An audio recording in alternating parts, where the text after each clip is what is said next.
Weet jy hoe baie mense steeds sukkel om werk te kry in Suid-Afrika?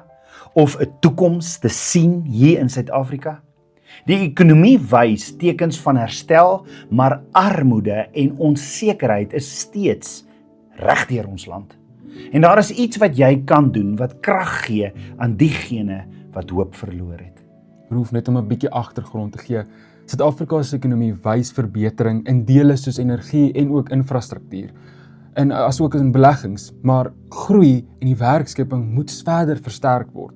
Die rand se beweeglikheid word beïnvloed deur die internasionale markte en beleggers meet steeds die potensiaal van ons land teen die bestaande kwesbaarheid van wat ons in ons land tans beleef.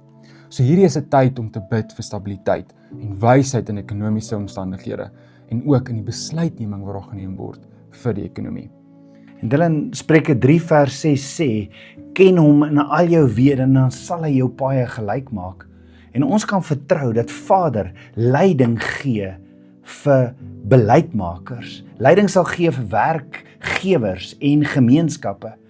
En elkeen van ons se gebede help om wysheid, insig en Vader se seën in die ekonomie en lewens van mense te bring. En daarom moet ons as 'n land nie skroom om saam te bid nie. En daarom wil ons sommer net van hierdie geleentheid maak. Daar waar jy is, daar waar jy dalk saam bestuur of saam kyk nou, kom ons bid net so saam en vra vir Vader vir sy voorsiening in ons land.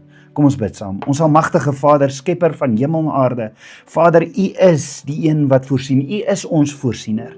En Vader, ons bid vir mense wat sit sonder werk. Mense wat sit sonder inkomste en wat inkomste desperaat benodig. Vader, ons gee beleidsmakers. Ons vra dat U vir beleidsmakers wysheid sal gee om beleide te maak wat armoede verminder en werkskepping bevorder.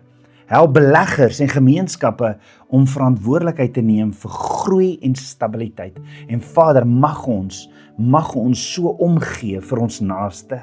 En ons bid, Vader, dat U die rand en die dollar, ook dat U die rand sal versterk en ons invoer en uitvoer ook so sal versterk. Ons bid dit alles in Jesus se naam. Amen. As jy saam gebid het, deel hierdie boodskap met iemand anders wat ook nodig het om dit te hoor. Want saam kan ons 'n land wees wat saam staan in gebed. Staan op in gebed, Suid-Afrika.